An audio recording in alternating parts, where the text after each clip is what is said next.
Every team, every topic, everywhere. This is Believe.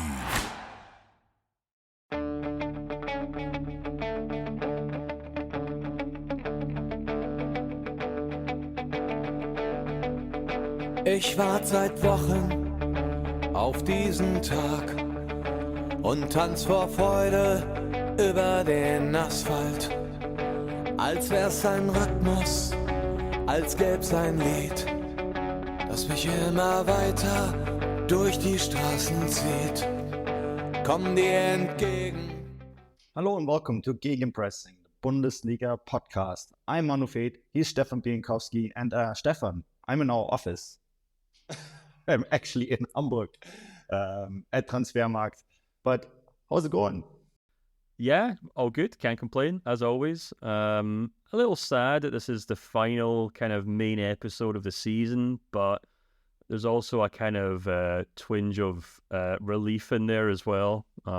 It's been a long season. It's been a great season, but I think the downside to every kind of exciting, dramatic season is that you tend to get exhausted by the end of it. So looking forward to this. I'm already enjoying the summer, if I must admit. It was quite nice to not have to cover too much football this weekend, but we both know that usually means an even more treacherous period of work for us because the transfer window then opens and then it's kind of all holds barred. But yeah, for now, very good. And looking forward to talking about two interesting games of football today, actually.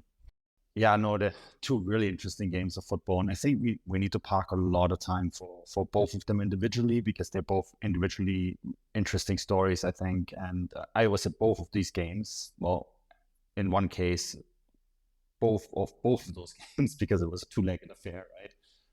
But yeah, I think we need to park a lot of time for it. So we should probably take a break now for our sponsor and then come back right after the break and jump right into it. This episode of the Gegenpressing podcast is brought to you by BetOnline.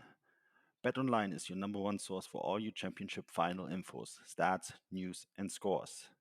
Get the latest odds and lines and the latest matchup reports for this year's NBA and Stanley Cup finals. BetOnline is your sports intel headquarters this season, as we have you covered for all your insider sports wagering needs from basketball and hockey to MLB, UFC, and boxing. The fastest and easiest way to get your betting info, including live betting options and your favorite casino and card games available to play right from your home. Get the reaction today. Head to the website or use your mobile device to join and be sure to use our promo code BELIEVE, B-L-L-E-A-V,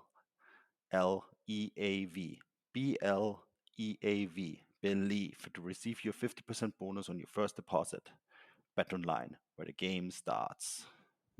So yeah, Stefan, let's start with the Saturday game, I think, the German Cup final, right? Which in many ways turned out exactly like we felt it would. We both said, okay, well, if big team Eintracht Frankfurt or big game Eintracht Frankfurt show up, it will be a really interesting affair. If they don't, it will not work out really well for them. So at the end of the day, I kind of felt like in this game, we kind of had a little bit of both. For about 70 minutes or so, it was big game Eintracht Frankfurt. I thought that they were by far the better team. I thought that they controlled Leipzig really well. They didn't let Leipzig into the game at all. They, ensured that Leipzig couldn't get into the dangerous areas. They kept Nkunku and Timo Werner very quiet.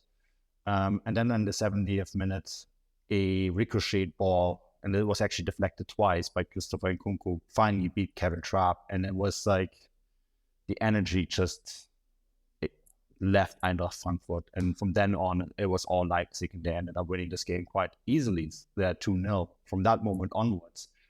So I think we kind of got the spot on by saying, like, look, there's two outcomes here. Only that we both kind of got them into the same game, and it actually still benefited Leipzig. But I think in many ways, I felt like this Leipzig team won this game based on quality, simply because Frankfurt could not keep the foot on the pedal for 90 minutes. Yeah, absolutely. The old cliche is it's a game of two halves. But this was maybe a game of 2/3 and 1/3. Where the first 2/3 were a very kind of tightly contested cup final, and then the third third was a match in which Leipzig really pulled away. But before that, you could certainly see Frankfurt maybe kind of stealing this. I think there's a moment around the 60th minute where Timo Werner goes off injured, Poulsen comes on. We were talking with subscribers in the kind of Substack chat. I made the remark. I was like, I think that's a huge loss for Leipzig because, Poulsen, I don't think he offers as much as Timo Werner in a sense. But Leipzig kind of turned it around. The thing is quite interesting that Dani Olmo gets the assist for the first goal, a player who's just kind of reconfirmed himself or recommitted himself to the club with a new deal. And then, complete dumb luck from Nkunku to kind of get that goal. But at the same time, he was given the opportunity to cut inside. And once a player kind of gets into that position and hits a shot, just about anything can happen. And it's up to the defence to kind of make sure they stop him 1 or 2 steps before that. And then Nkunku really put on an outstanding kind of moment of class for the second goal where I think it was maybe Dani Olmo kind of running down the left-hand flank where I think everyone thought he was going to pass it back to him and then he kind of cuts it back to Szoboszlai who puts in an outstanding kind of finish. And it's probably no surprise that it's those 3 players who kind of end up winning the day for Leipzig. They're the 3 players who've kind of shined for most of this season, particularly Szoboszlai and Nkunku in my opinion. And they're also the kind of players that, a club like Frankfurt can't really afford. Of course, they've obviously got great forwards in Kolo Muani in Lindstrom, but they have to kind of have to rummage around the bargain bin and hope that they can uncover a gem in that regard for these kind of players rather than a Leipzig who can kind of swoop in for players like this. They've been swooping in for a number of players this week, which I'm sure we'll talk about the transfer show this week. To kind of try and compensate for Nkunku's departure, but. Yeah, it was a game in which I think Leipzig eventually kind of ran out, kind of not maybe comfortable winners, but it showed the kind of extra kind of yard or two that they have over a team like Frankfurt, which I think if you look at the league table, seems relatively fair. But yeah, you're right. It was a kind of spirited performance from Frankfurt. We've seen them kind of not really down tools, but get completely outclassed this season in certain cup competitions. I'm thinking back to those 2 ties against Napoli where, they just didn't even land a glove on them, especially in that first leg. And, it was games like that where you're like, right, okay, this is a level above Frankfurt and what they're capable of right now. But this final didn't really feel like that, to be honest. And it now kind of means that, Marco Rose and Leipzig kind of finished the season with a nice kind of warm glow about them. We kind of, I wrote a newsletter last week about how, Leipzig have kind of low-key been actually really impressive since Marco Rose came in. And the kind of thing I hanged it on in a sense was the fact that because it's Leipzig, no one either cares or wants to know about it. So they've kind of gone under the radar as, well, actually, they picked up more league points than any other team in the division since Rosa took charge. So, in that regard, they have literally been the best team in Germany since then. And then, of course, they've also now marched to the German Cup final and won that. A tournament which they are getting more and more accustomed to, it must be said. So, a good finish for for Leipzig. And, they're obviously going to lose some players this summer, but I think it kind of puts them in quite a good place to kind of tackle next season. It was really interesting or unique to talk to Marco Rose after the game because I put this image on Twitter, so if you want to see it, the players obviously came in and showered him in beer. And by doing so, shortened all the recording devices in the press room that the DFB set up in the bunker of the Olympia Stadium. And which actually was really great for us journalists because instead we did a huddle, right, where we kind of all huddled around Marco Rose. And although he smelled really badly of beer, it was a more intimate atmosphere to have it was almost kind of like a round table rather than a press conference because we could talk to him one-to-one almost. And I obviously, for if you want to write something on the final, which I did, right, you get much better quotes that way because the coach is more relaxed. He's not sitting behind a pult with a microphone, right? And he seemed quite bullish, which about the season and about the future. And we asked him about Konrad Laimer. He just smirked and said oh, is that confirmed now? And then we asked him about Nkunku, and he smirked again and said like, "Oh, is that confirmed now too?" Right? Like, we all know, right? And then he said like, we have to do our. We were asking whether like the silver cup, the one for the German championship is the next target. And once again he smiled like with a bullish smile and kind of said, "Well, it all depends whether we do our summer homework the right way," which we now know, and we're going to cover in more depth on the transfer show this week. We know they are doing, right? They're actually moving extremely fast, as it seems. But there is certainly a sense now that they're doing all the right steps. And, he was also asked about Soboslai, and I wrote an article on that on Transfermarkt. And he basically deflected up as saying, like, look, we just extended our contract with Dani Olmo. We have we don't want to really lose key players at this stage anymore. We don't want to because we have ambitions. And I find them in a really interesting place, and I find Marco Rose is very much engaged in this process. Obviously, he is from Leipzig, right? This is his hometown. It's very special for him to win a trophy with his hometown team. And so I think Leipzig are in a really interesting place at the moment where if they do a few things right, they could be a title contender next year. Absolutely. I mean, yeah, as you said, it's a nice moment for Rosa. You can argue about, you can argue to the cows come home about Leipzig and the construct of the club and, what it's there for, blah, blah, blah. And there was certainly plenty of people on my Twitter timeline kind of pushing back to winning the cup by once again kind of illustrating or pointing out, their disagreement, shall we say, with that sporting project or commercial project, you want to call it. But I think on a human level, it's hard not to kind of sympathize or to kind of feel some kind of degree of appreciation for Rosa, because he has gone through a difficult kind of few months. He obviously things at Gladbach kind of disintegrated very quickly. Then, he got this opportunity at Dortmund, which obviously came before things at Gladbach fell apart, and arguably why things at Gladbach fell apart. But anyway, he tries to kind of do things at Dortmund. One way or another, it didn't quite work out for him, in my opinion, and I think we're probably both agreed in this. We've on the record on the show at the time is saying we didn't really think his sacking at the time was appropriate, or not really appropriate, but fair is maybe the right term. It was a weird situation with Edin Terzic kind of sitting, waiting in the wings from day one. And it kind of felt like Rosa was kind of set up to fail at Dortmund to a large extent.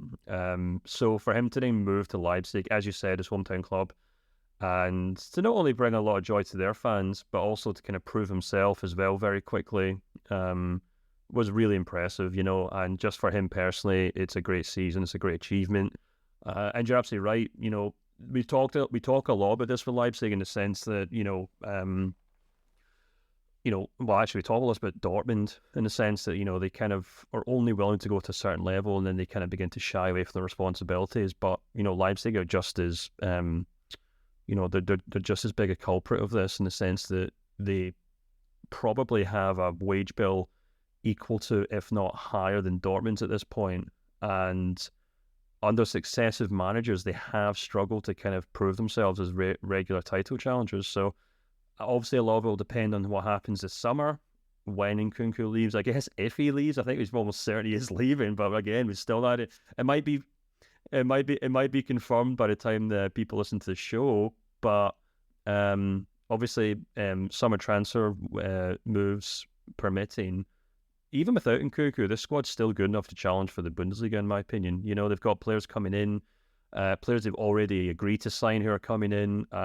We talked a lot about the fact that guys like Szoboszlai have kind of stepped up. Timo Werner looks ready to go and kind of to step into Nkunku's kind of goal-scoring shoes. So there's enough quality there for Leipzig to be a serious contender next season. And I think that's kind of the next step that Marco Rose has to take with his team, because they showed in the Champions League that they've got guts. They showed that they can kind of take on big teams. In fact, the piece I wrote about Leipzig last week, my newsletter, actually illustrated the fact that I think the only team out of the top six that actually got the better of both, the better of Leipzig over two league games is actually Union Berlin, who, as we know, are kind of specifically set up to kind of counter attacking teams. They're obviously a very defensive counter-attacking team, but they got the better of Dortmund, they got the better of Bayern Munich, teams like Freiburg. I think Leverkusen maybe level with them in terms of over the course of the season. But point is, Rosa has proven that he knows how to beat big teams with Leipzig.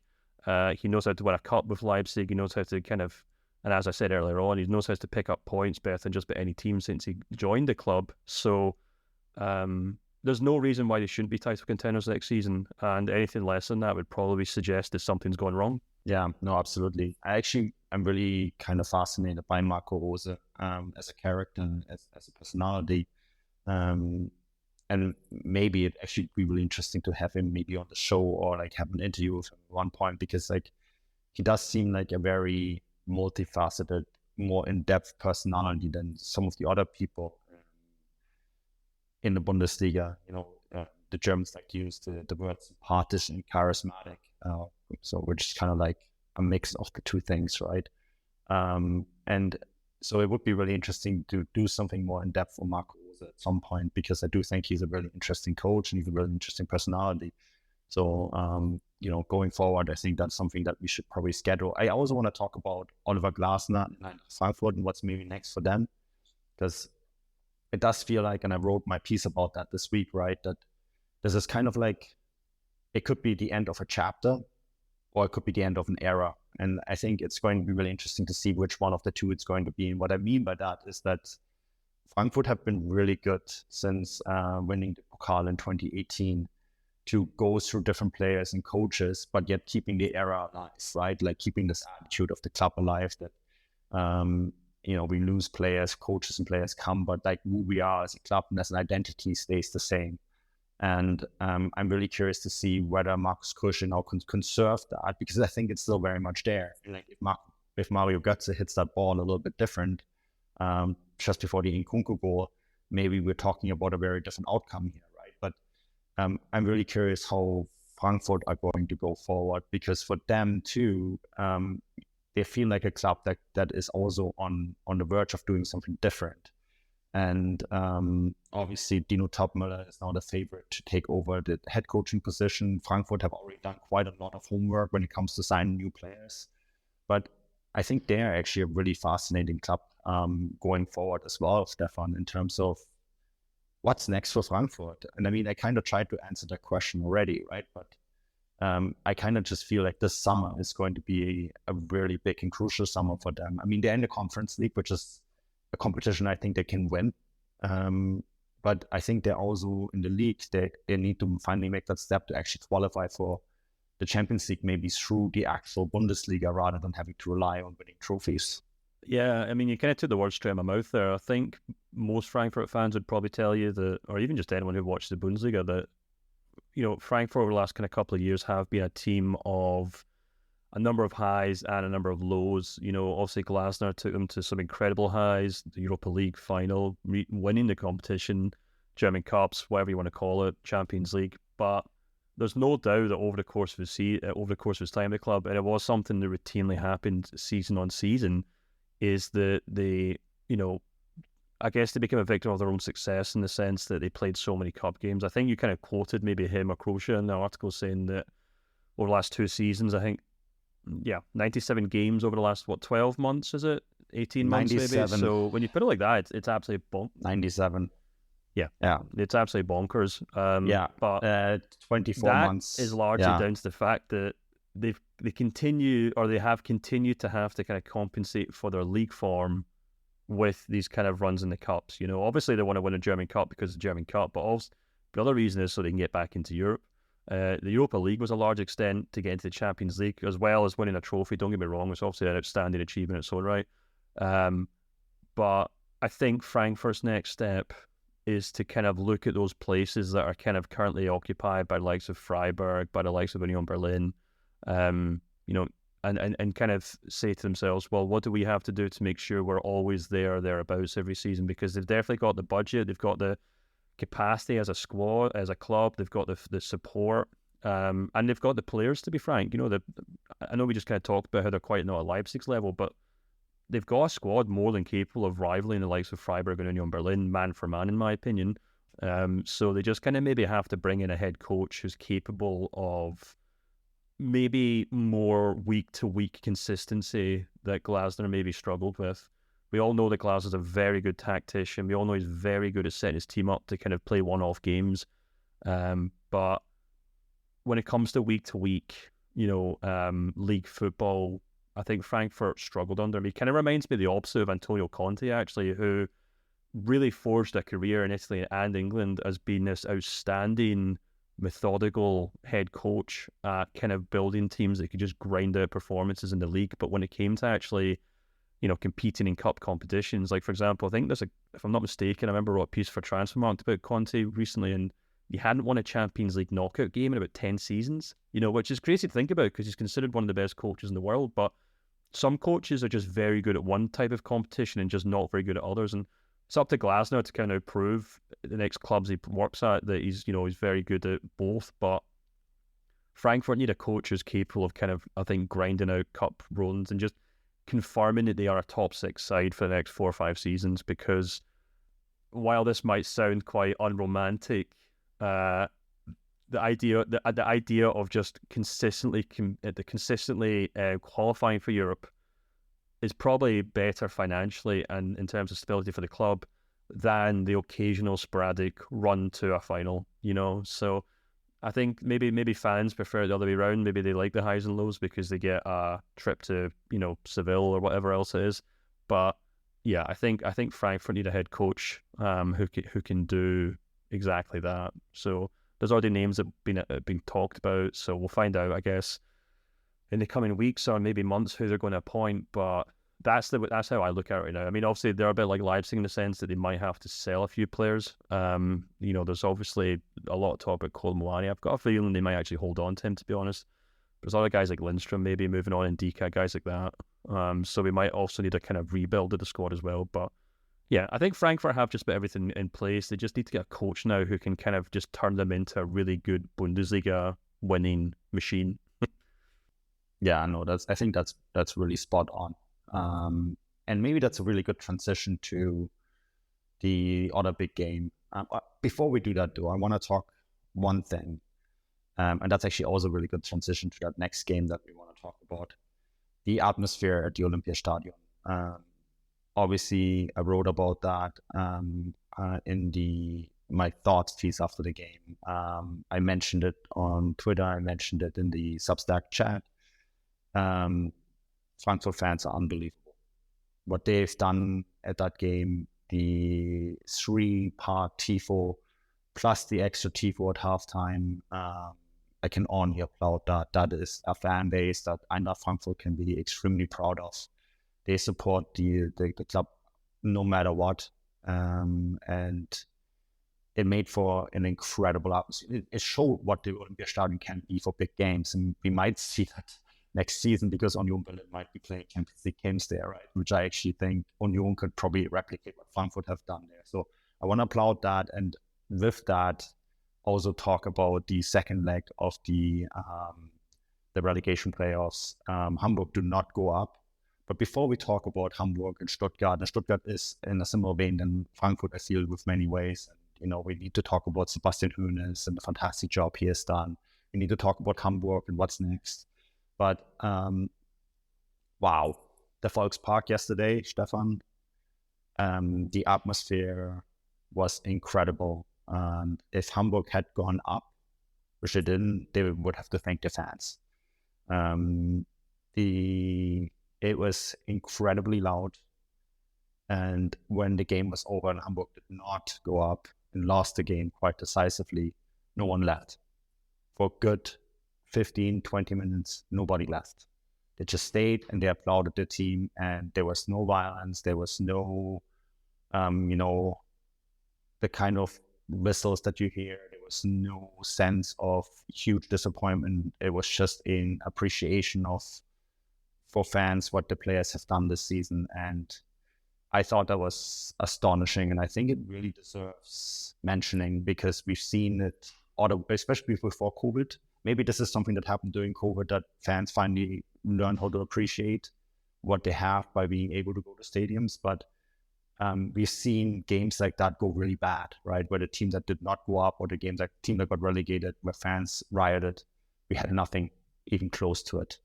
And I actually thought the interaction between the two fan groups in a game that means a lot was really positive as well. I traveled with the fans with the train to the respective games, and there were a lot of Stuttgart fans in Hamburg. There were a lot of Hamburg fans in Stuttgart.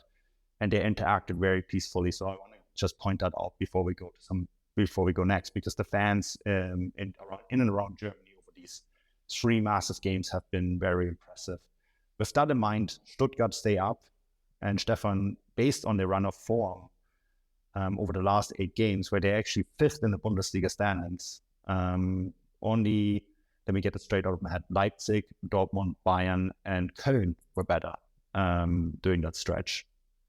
I think it was always going to be a really tough task for HSV to get something out of this, and after losing the first leg 3-0 to go overturn this against a very good Stuttgart side that also came into this game in a really strong form. Yeah, absolutely. I think we talked about this actually on the kind of bonus show which we did after the first leg, in the sense that you kind of can't help but sympathise with Hamburg, in the sense that they are kind of ultimately victims of circumstance here. Usually they'd be coming up against a Bochum or an Augsburg, for example, or maybe even Schalke to an extent. But because of the manner in which Stuttgart managed to get themselves into the relegation spot, thanks Bruno Labbadia, and then kind of drag themselves out of it through some outstanding coaching from Sebastian Hoeneß. I think I tweeted after the game that they've only lost 2 of their 12 games since Hoeneß came into. I mean, we're talking about like the equivalent of like Pep Guardiola just taking over a relegation team and just turning it around overnight. And I do mean that comparison. I'll go on to explain maybe why in a couple of minutes. But yeah, so over the course of these two legs, it was basically Hamburg playing a top half Bundesliga team, maybe even a top 8 team in terms of man for man quality. And it definitely showed. Stuttgart blew them away in the first leg at the Mercedes-Benz Arena in Stuttgart. And then, although Hamburg started really well in this game, Kittel scores an outstanding finish, 6 minutes into the game, the crowd are going wild.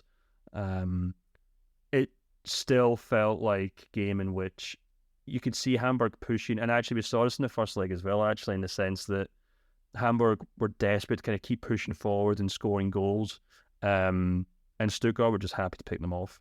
And I think that's ultimately kind of what stood out to me over the course of both legs, in the sense that you have this Hamburg side who are used to being one of the biggest teams in the division. Well, arguably the biggest division team in this Bundesliga, obviously. But I mean, in terms of like quality on the pitch, they're also used to kind of dominating games, used to dominating possession, used to being expected to win games.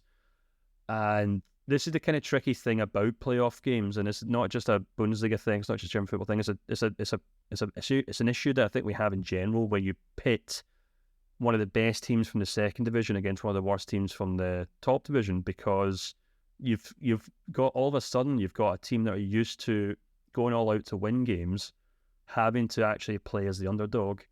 And that's something that I think Hamburg really struggled with over the course of both legs, because, I tweeted this during the game as well, and it's a kind of pet peeve of mine, and it's something that kind of just manifested and just kind of continued to kind of grow arms and legs over the course of the match, and kind of really annoyed me from the first to the 90th minute, in the sense that, obviously there's such a huge emphasis on teams being possession based, on being sleek counter-attacking teams, on being able to pass the ball out of the back of the net, back of the defence.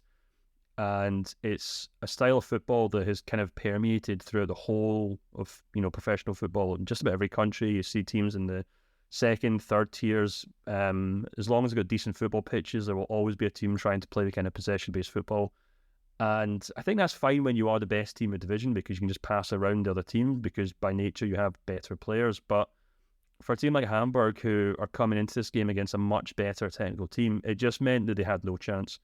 And as I tweeted during the game, like, Hamburg spent most of this game putting out fires that their own fullback started, because they just didn't know how to do anything except try to pass the ball through Stuttgart, and it just didn't work over and over again. And I think you made a really good point about this in the kind of our Substacks thread. We were talking to subscribers about it, and you kind of drew the comparison to Schalke, who got promoted by playing a far more basic, not so much Route 1 football, but a far more pragmatic style of football. And, it's up to, like, at the end of the day, it's up to football fans. They pay the money to go to these games. They buy the season tickets. They get to cheer on the club or boo them or decide who gets to be the head coach, etc. But if I was a fan one of these clubs who's kind of yo-yoing between the Zweite Bundesliga and the Bundesliga, I'd much rather my club play the kind of football that Schalke play, because it just sets you up far better to kind of deal with matches like this. Now, I know listeners are probably saying, well, Schalke just got relegated, so what the hell do you know? But, and it's a fair point, but I think Thomas Rice, in a sense, yeah, well, they probably will. It'll be interesting to see how they compare, because Hamburg, I think they announced they're going to keep their head coach on for next season, so they're probably going to stick with this tactic, and it'll be interesting to see how they compare to Schalke next season, because I just think, unless you are Bayern Munich or Dortmund or Leipzig, you should be able to play a more pragmatic defensive style of football, because at the end of the day, and I've kind of talked about this before when I've gone off on rants about gegenpressing, if you're one of the poorer teams in division and you're playing the same type of football and the same tactics as the best team in the division, 9 out of 10 times you're never going to beat them, because you're both playing with the same set of cards, but they've got better players. So that's what kind of stood out to me in this game. I don't really want to kind of beat up on Hamburg too much, because I feel really bad that they didn't get promoted, and like I said, I don't think the Bundesliga is quite the Bundesliga without them, to be perfectly honest with you. But it's something that I've noticed throughout German football, not just German football, it's across our divisions. But it'll be interesting to see how they respond to this, and what happens next season. But yeah, I'm sure we'll do a lot more on Hamburg this summer, and what kind of happens next for them. But for now, I guess they just kind of have to go home and lick their wounds, don't they? Yeah, so my next week's newsletter is on HSV, which because I've got a lot of quotes, and I talked to some people here in Hamburg, and like over the next few days I'm here, so I want to do some more on that, and kind of makes sense, right? To do that, I have a lot of thoughts on HSV. You already alluded to it. I did say some of it already in our Substack chat to our subscribers. I think one of the big issues with HSV is that it is the club of merchants and bankers. It is, and there is another team in Hamburg, St. Pauli, that is the team of the harbor workers and the red light district. St. Pauli can play that dirty kind of football because their clientele is okay with it. Hamburg SV is a team of rich people. It's a team of people that have success in their lives, and it's a team that has a very similar kind of fan base than Bayern Munich. And that comes with a certain amount of expectations, and that comes also with a certain cultural set. And that cultural set doesn't translate well to the second Bundesliga. Fans there will have a very hard time accepting that their team is one of, grizzled defenders and hardworking defensive midfielders like Union Berlin had when they went up, right? And that is, I think, a huge problem for them, because, like, as you said, when they play good football in the second Bundesliga, and this year, it's cruel, but they're the best not promoted second Bundesliga side in history with 66 points. And, any other year they probably would have gone up. But unfortunately for them, that style of, and they're not learning because they've done it now for 5 years, it just doesn't work in clutch games in this division. The second Bundesliga is, in my opinion, one of the best second divisions in the world. It's probably a top 10 league in Europe, right? The only other second division I think that is in that same category is the Championship in England. But even in England, you look at the Championship, you can't play pretty football every game. It doesn't, you're not going to get away with it. And I think that is something that, from a cultural aspect, a lot of people in and around Hamburg are still struggling with, right? Because they feel like that and I mean, they're right, they are probably the second or third or fourth biggest team in Germany. They are a team that historically in the 80s and 90s were seen as a natural competitor for Bayern Munich. It's kind of like that north-south counterpoint. And I think... Could I just add another comparison? We talked about a moment ago, but Schalke, if you look at the way that Thomas Reiss's Schalke team played this season, very hard-working, a lot of water carriers, in the sense that there's no kind of real... except maybe like Salazar or something, there's not really a lot of smart technical players. It's all very hard-working players. And Schalke fans love that because, it's a very kind of, working class town. It's an old mining town, as we all know. The club obviously take a lot of honor, a lot of pride in that. But culturally, that means those fans far more comfortable with 11 players on the pitch just running into the ground for them.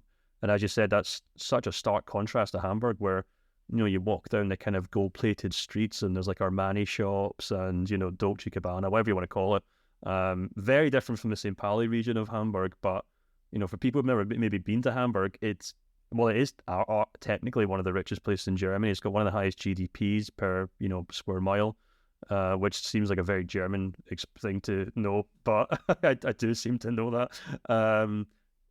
So yeah, it's like it's chalk and cheese, and it's a really interesting point that you make actually about maybe culturally they're not really prepared to roll up their sleeves and, you know, put in the hard work that a team like Schalke or Bochum have done in recent years.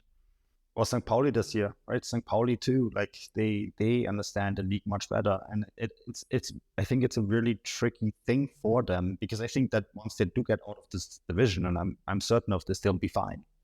You know, they get out of the second Bundesliga and they'll probably do what Stuttgart or Frankfurt have done when they went back up and be just fine. It's just getting out of this division can be really difficult, and especially if you don't have the right cultural mindset. And I really like Tim Walton and glad he's staying, and I think that he is the right coach. And I think that if they play the same season as this year, they probably go up, because like you're not gonna get not promoted with the best point total for a non-promotion side twice in a row. Like no one is that unlucky. Maybe Hasbro will be, but like technically no one is this unlucky. And I do think that if they draw some right conclusions from this season, that they will be in a good place. And I have to say, I'm really impressed by how they closed their ranks by not being promoted.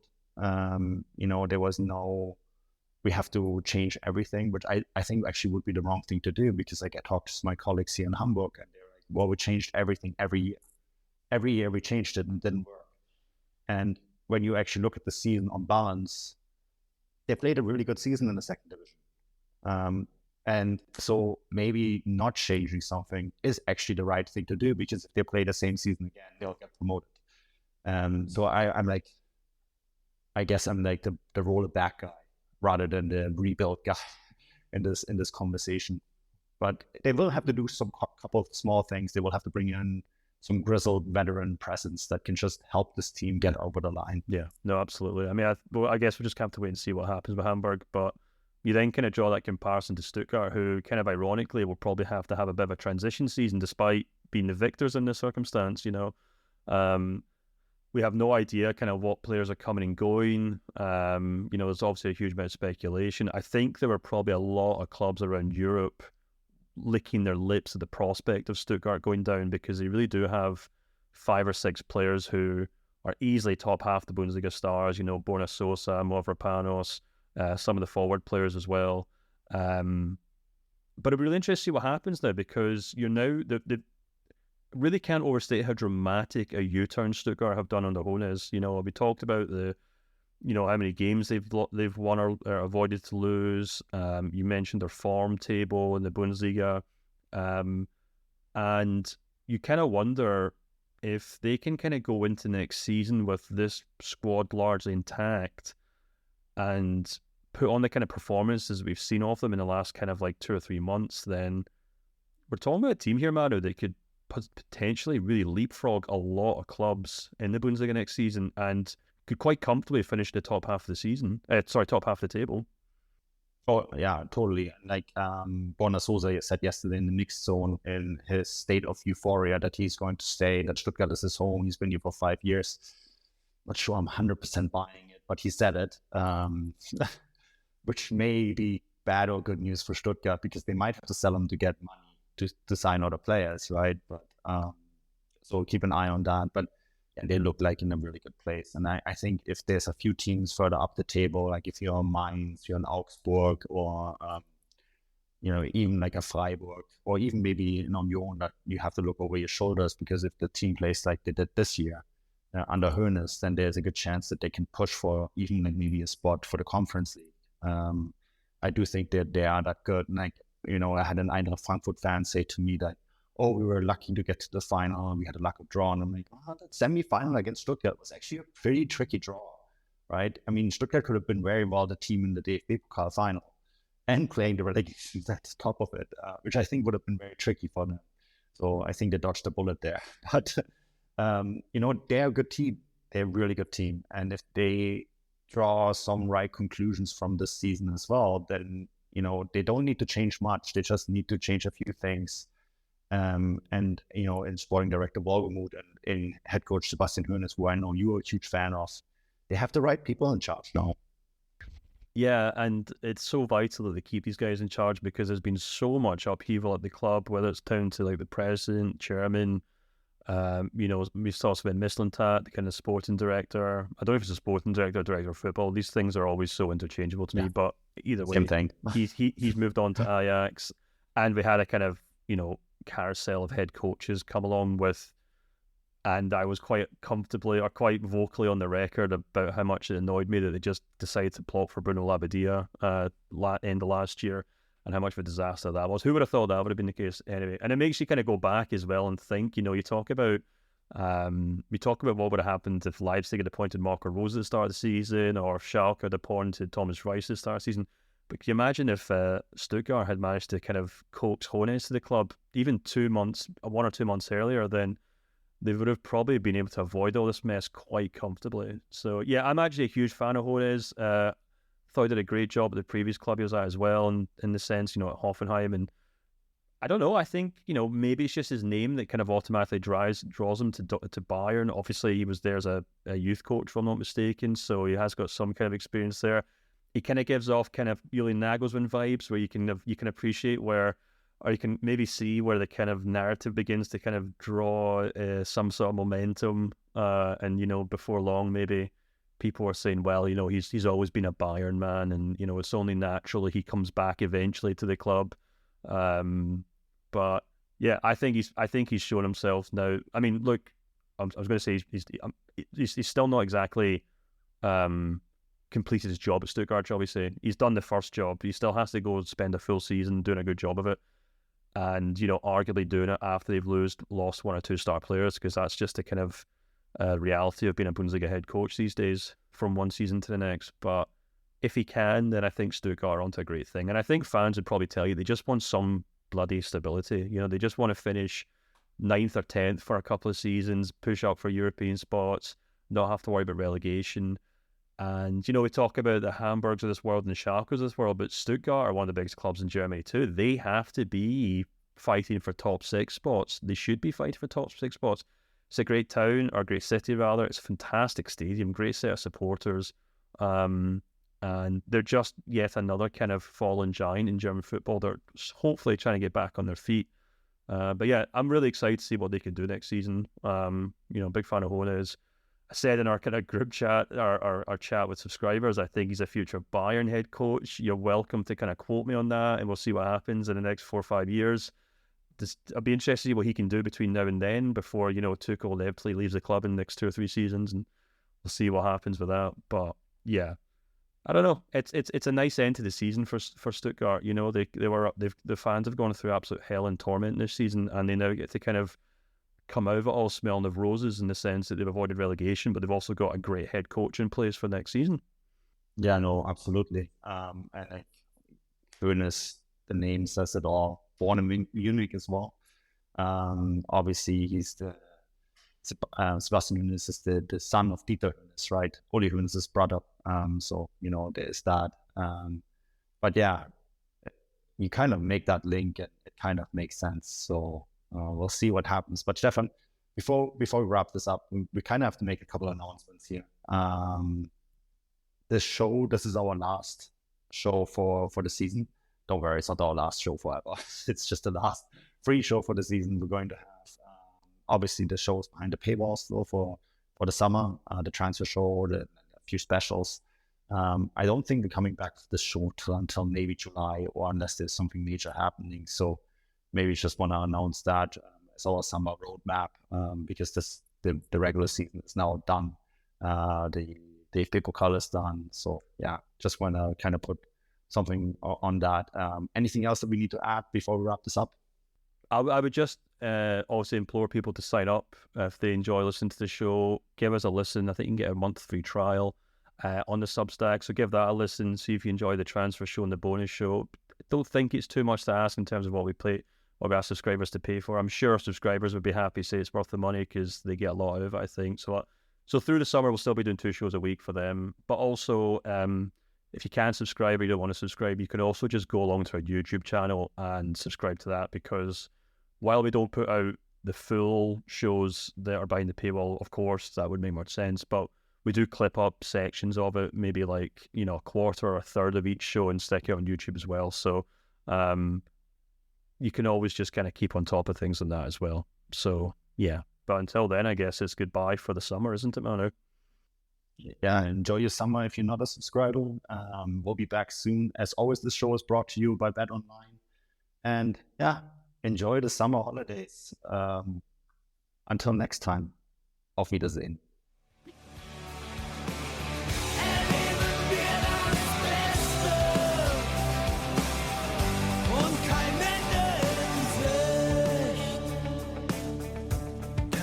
In Sicht.